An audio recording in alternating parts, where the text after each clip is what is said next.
बालेश्वर राय जी, आदरणीय श्री सुरेश शर्मा जी, आदरणीय प्रोफेसर नीलम सरीन जी, श्री रघु मेहता जी,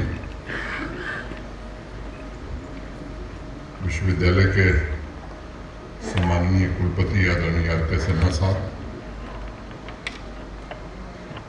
इस नर्सिंग कॉलेज की प्राचार्य महोदया डॉक्टर सैला केनी,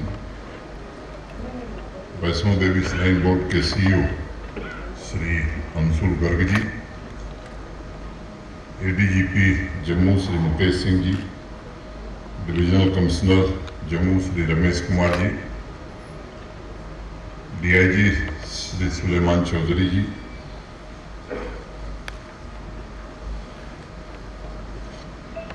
नारायणा सुपर स्पेशलिटी हॉस्पिटल के सभी सम्मानित doctors, faculty members, Jammu Kashmir प्रशासन के सभी अधिकारी, श्राइन बोर्ड के सभी पदाधिकारी, गुरुकुल तथा नर्सिंग कॉलेज के सभी विद्यार्थी बहन भाई, उनके अभिभावक, देवियों, सज्जनों एवं मित्रों, सबसे पहले मैं श्री माता वैष्णो देवी के प्रमुख पुजारी श्री अमीर चंद जी की पुण्य स्मृति को प्रणाम करता हूँ और उन्हें श्रद्धांजलि अर्पित करता हूँ, तभी जो अभी हाल ही में हमारे बीच नहीं रहे। हम सबके लिए एक अपूरणीय क्षति है। मित्रों, इसे मैं अपना सौभाग्य समझता हूँ कि मुझे समाज सेवा में अग्रणी श्री माता वैष्णो देवी नारायणा अस्पताल के नए वार्ड का तथा नर्सिंग कॉलेज के लैंप लाइटिंग सेरेमनी तथा वार्षिक समारोह में भाग लेने का अवसर मिला है।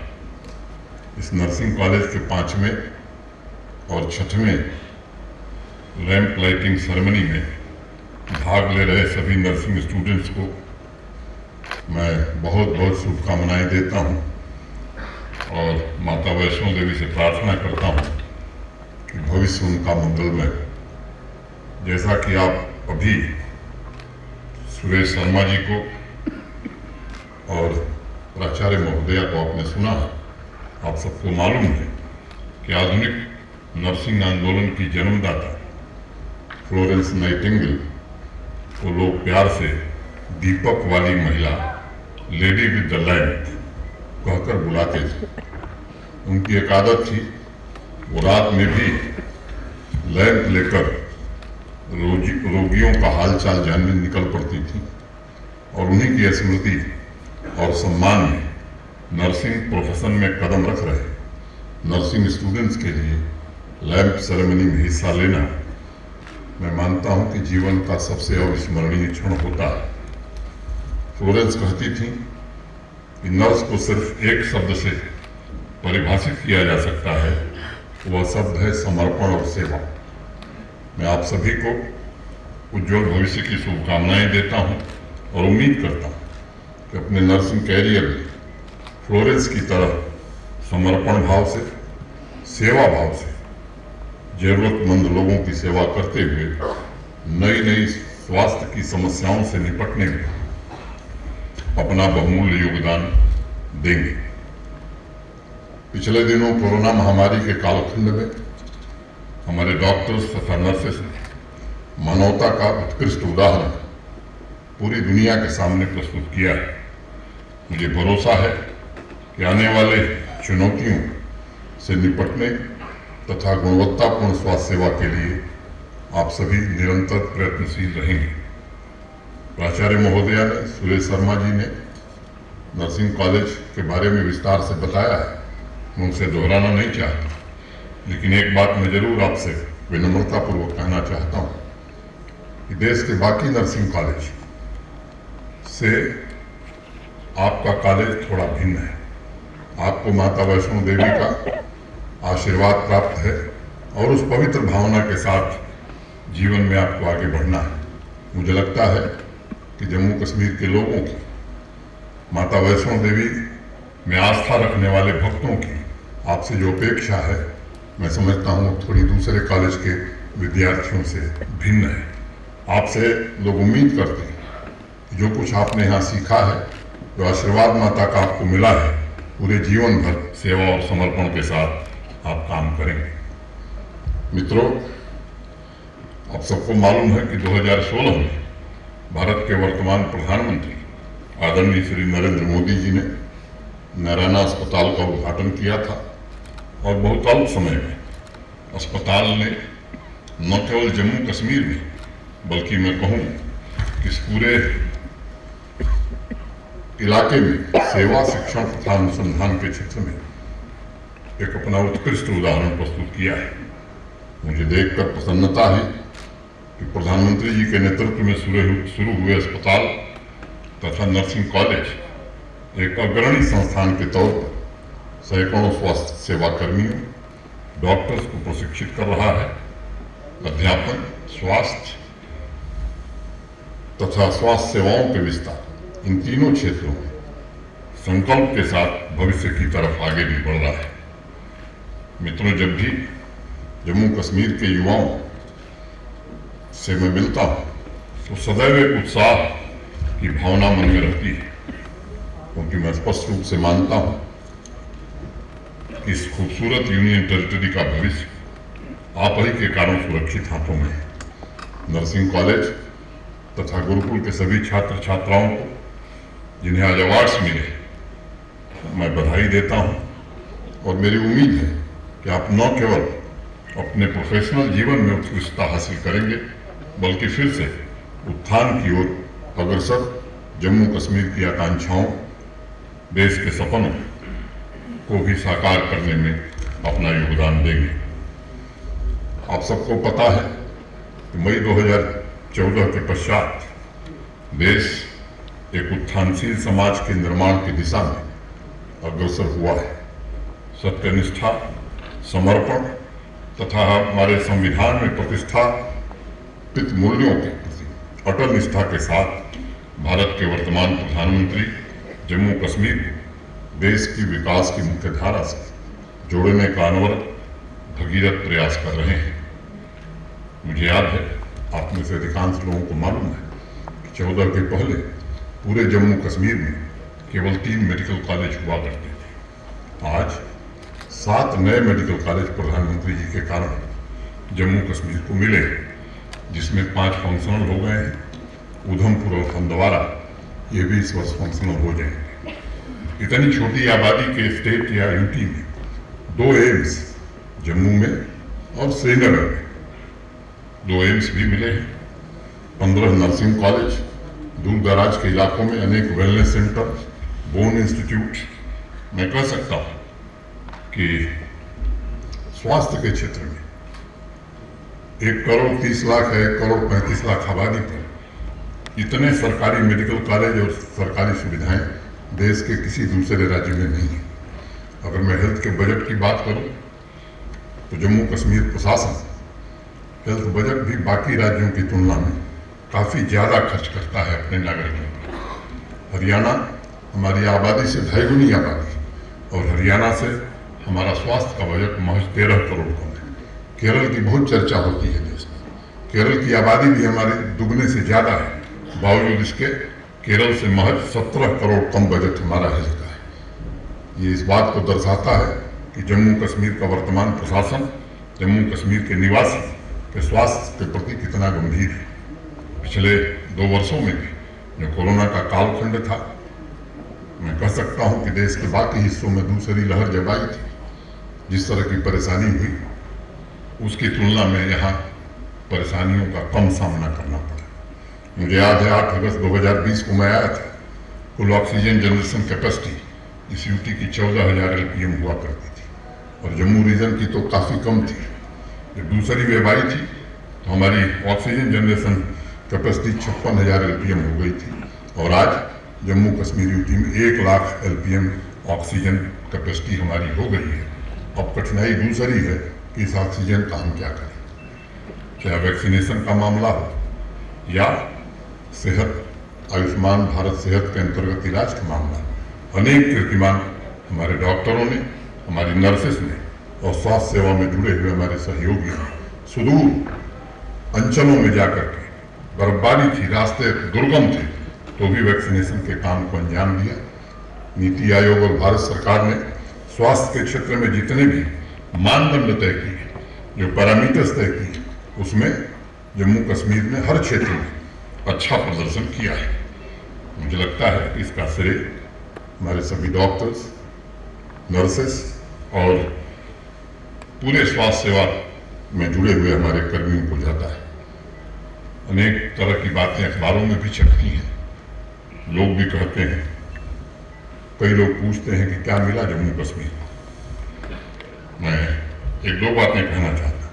मैंने भी जिक्र किया कि आज़ादी के बाद से लेकर के और कुछ दिनों पहले तक सामान्य आदमी के लिए कोई मेडिकल इंश्योरेंस नहीं था।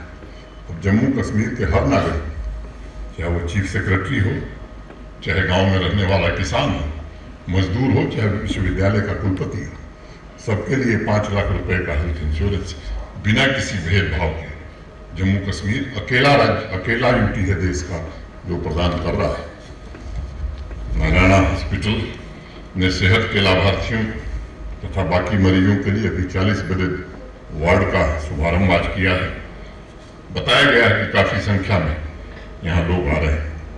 मित्रों, पिछले 2.5 वर्षों में जो दूरी जम्मू कश्मीर ने तय की है, उसका आकलन तब हो सकता है जब 1947 से 2019 और 2019 से 2022 की आप तुलना करेंगे। चंद परिवारों की वजह से जम्मू कश्मीर के अगर आंकड़े में बताऊं, 2018-19 के मोटे तौर पर 67,000 करोड़ रुपए यूटी कैपेक्स में हमने खर्च किए थे और कुल प्रोजेक्ट्स 8,229 पूरी हुई, 9,228। अगले वित्तीय वर्ष में 4,000 करोड़ कम खर्च हुआ, 63,000 करोड़ कम खर्च करके 21,317 प्रोजेक्ट हमने पूरे किए।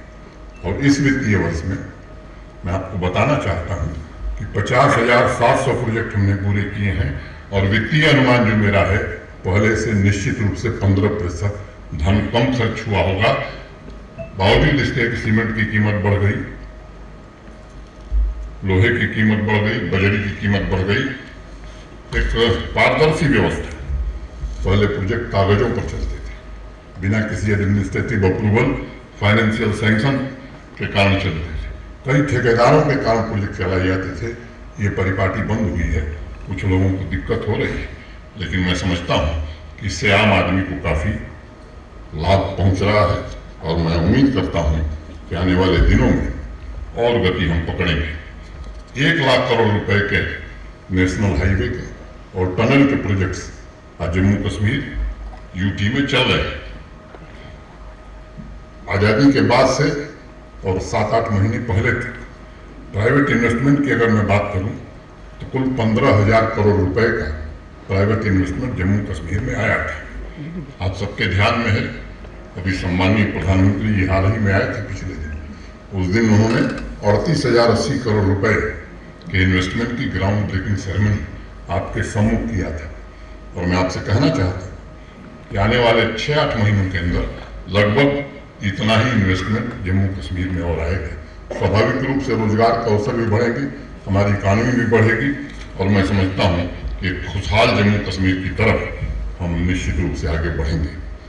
जमीन पर नागरिकों के लिए अंधेरा रखकर आसमान में दिया जलाने वाले लोग, मुझे लगता है कि देखने में दिक्कत नहीं हो रही है। 6 किलोमीटर सड़क 2019-20 के पहले यहाँ प्रतिदिन बनती थी। आज हमारी रफ्तार 20 किलोमीटर प्रतिदिन सड़क हम बना रहे हैं।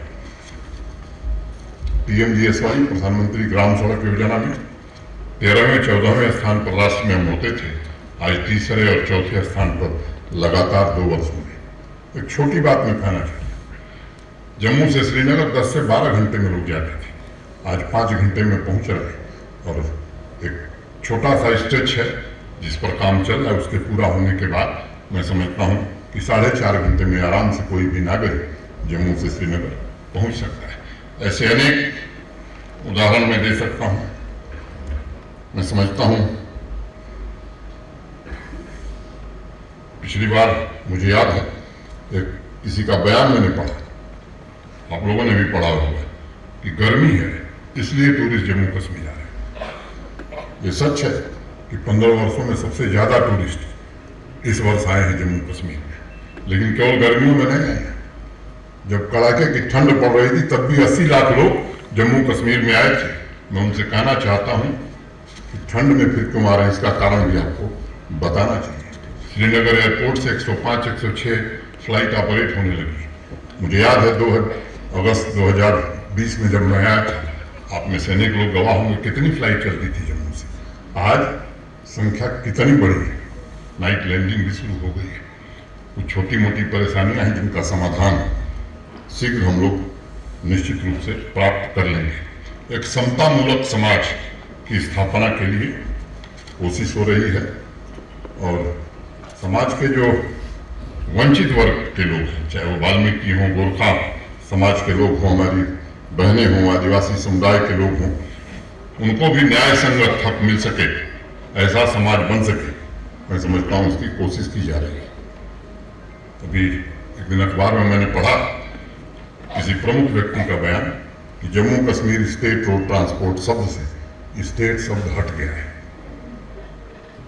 आपको आश्चर्य होगा जान करके, जिस दिन उनका ये बयान आया था उस दिन हमारे गुजर, बकरवाल, गद्दी, सिप्पी पहाड़ से नीचे उतर रहे थे और सरकारी बसों में मुफ्त यात्रा कर रहे थे। पहले की तरह उनकी दुश्वारियां जो थी वो कम करने की कोशिश प्रशासन कर रहा है और अनेक क्षेत्रों में, आज ये समय नहीं है कि मैं उसके बारे में विस्तार से बताऊं। अर्थव्यवस्था ने भी अपनी बुनियादी क्षमता प्राप्त कर ली और अब अगली छलांग लगाने के लिए मैं समझता हूं कि हम तैयार हैं। जम्मू कश्मीर की प्रगति और उसके संसाधन केंद्र सरकार से प्राप्त होते रहे। प्रति व्यक्ति केंद्र के बजट को यदि देखेंगे आप तो माननीय प्रधानमंत्री जी ने देश के अन्य भागों की तुलना में जम्मू कश्मीर को आज नहीं पहले भी 4 गुना पैसे मिले, लेकिन मैं कारण नहीं जानता। खास करके युवा वर्ग की अपेक्षाओं और सपनों को हम पूरा नहीं कर सके। मैं मानता हूं जम्मू कश्मीर देश का एक ऐसा क्षेत्र है जो आय और जोश दोनों में जन्मे है।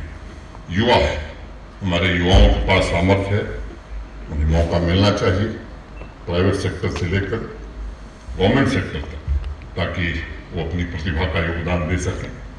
सरकारी विभागों में जो रिक्तियां हैं तेज गति से उनके रिक्रूटमेंट किए जा रहे हैं। और एक बात मैं कहना चाहता हूँ कि अब तक जितनी नियुक्तियां हुई हैं, ठेले वाले की बेटी भी सरकारी अफसर बन सकती है, खोमचा लगाने वाले का बेटा भी जम्मू कश्मीर में सरकारी नौकरी प्राप्त किया है। वो जमाना चला गया जब कुछ खास लोग बैकडोर एंट्री के माध्यम से सरकारी नौकरी पाते थे। मैं आज आपको ऑडिटोरियम में भरोसा देना चाहता हूँ कि जो भी नियुक्ति होगी पारदर्शी ढंग से होगी, योग्यता के आधार पर होगी, दूसरा कोई कारण नहीं हो सकता है। मित्रों, मैं आप सबसे अनुरोध करना चाहता हूँ कि नए जम्मू कश्मीर के निर्माण के लिए आप सब सहयोग करिए। चुनौतियां हैं, बिजली की जर्जर व्यवस्था खासतौर से जम्मू रीजन की, गर्मियों में लोग बेहाल होते थे। पहले की तुलना में आज लगभग 32% ज़्यादा बिजली देने की स्थिति में हुए हैं।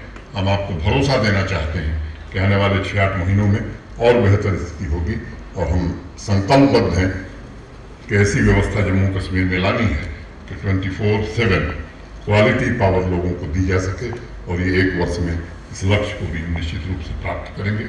आप सबको मालूम है कि अब तक 3450 मेगावाट हाइड्रो पावर हम जनरेट करते हैं। मोटे तौर पर पीक आवर्स में 1600-1700 मेगावाट बिजली हमें मिलती है। कटौती करनी पड़ती थी, बाहर से बिजली हम लेते हैं। बीच में देश में संकट पैदा हुआ था, अभी भी उस संकट से हम उबरे नहीं हैं। बावजूद इसके प्रधानमंत्री जी के कारण, भारत सरकार के ऊर्जा मंत्री जी के कारण 12 रुपये 15 रुपये पर यूनिट बिजली हमने खरीदी लगभग 1.5 महीने। उनके कारण 207 मेगावाट बिजली हमें अतिरिक्त मिलने लगी है, जिससे जाकर के थोड़ी स्थिति बेहतर हुई है। मैं उम्मीद करता हूँ कि आने वाले दिनों में और स्थिति बेहतर होगी। ट्रांसमिशन और डिस्ट्रीब्यूशन के भी अनेक काम पिछले 1.5 वर्षों में हमने पूरे किए हैं। तो खासतौर से जम्मू में गलगली जो मदर फीडर यहाँ का था, 14 साल बाद जाकर के उसका ट्रांसफार्मर बदला गया। लोगों को पता था कि अगर गलगली का ट्रांसफार्मर बंद हो गया तो पूरा जम्मू अंधेरे में डूब जाएगा। आज हम कह सकते हैं कि वो एक अच्छी स्थिति में है। मैं उन सभी बच्चियों को जिन्होंने आज यहाँ शपथ ली है, उनके उज्ज्वल भविष्य की कामना करता हूँ। माता वैष्णो देवी श्राइन बोर्ड ने भी अनेक नए काम प्रारंभ किए हैं और मैं समझता हूँ कि भविष्य में और भी अनेक काम आने वाले दिनों में किए जाएंगे। हाईटेक वीडियो वॉल हो, प्रसाद की होम डिलीवरी हो, दुर्गा भवन का निर्माण हो, sky walk, RFID, theme park, Shankaracharya मंदिर में होने वाला श्रद्धालुओं के अनुरोध पर किया जा रहा कार्य या आसपास के लोगों के हित में किया जाने वाला कार्य। श्राइन बोर्ड सदैव अग्रसर रहा है और इस रास्ते पर सदैव श्राइन बोर्ड काम करता रहेगा। ये हमारा सौभाग्य है कि आज़ादी के अमृत महोत्सव में इस अमृत कालखंड में एक महत्वाकांक्षी जम्मू कश्मीर का उदय हो रहा है। प्रत्येक व्यक्ति का आत्मविश्वास और ऊर्जा इस यूटी को नई ऊंचाई पर ले जाने के लिए संकल्पित है। मुझे गर्व है कि स्वास्थ्य, शिक्षा, उद्योग, कृषि, आधारभूत संरचना जैसे अनेक मोर्चों पर पिछले 33 महीनों में अनेक बड़ी उपलब्धियां हासिल की गई हैं। मैं आप सभी को भरोसा देता हूं कि आने वाले भविष्य में भी जम्मू कश्मीर को आर्थिक तथा सांस्कृतिक प्रतिष्ठा के शिखर पर पहुंचाने में कोई कसर नहीं छोड़ी जाएगी।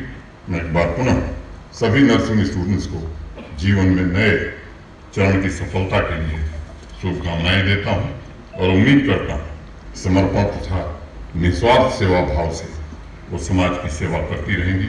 बहुत बहुत धन्यवाद। जय माता दी।